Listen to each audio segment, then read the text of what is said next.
আজ আমরা গিয়েছিলাম সেই শুভ ভাইয়ের ভাসমান রেস্টুরেন্টে। ভাসমান রেস্টুরেন্টে গিয়েই ঘটে গেল এক ঘটনা। আমি আর আমার বন্ধু এই ভাসমান রেস্টুরেন্টে গিয়েই দেখি এই গেটে তালা দেওয়া আছে। আমরা আসছিলাম চালের রুটি আর হাঁসের মাংস খাবো বলে, আর এসেই দেখি গেটে তালা দেওয়া। তাই ভাবলাম এসেছি যেহেতু ভেতরে ঢুকে একটু ঘুরে আসি। তারপরে মাসুদ ভাই আর আমার বন্ধু চুরি করে আমরা এক পাশ দিয়ে এই ভাসমান রেস্টুরেন্টে ঢুকে পড়লাম ভেতরে। এই ভাসমান রেস্টুরেন্টের ভেতরে ঢুকেই এই জায়গাটি আমাদের কাছে অনেক ভালো লাগছিল। কিন্তু দুঃখের বিষয় হচ্ছে চালের রুটি আর হাঁসের মাংস আমাদের আর খাওয়া হলো না।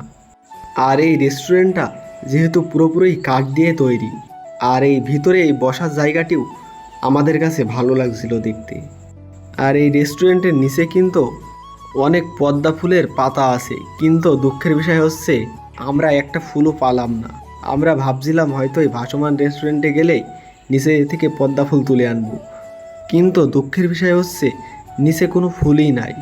আর এখন হচ্ছে দুপুরবেলা, তাই অনেক রোদ পড়ছিল। আর এই রেস্টুরেন্ট যেহেতু বন্ধ, তাই আমরা বাড়ির উদ্দেশ্যে রওনা দিলাম।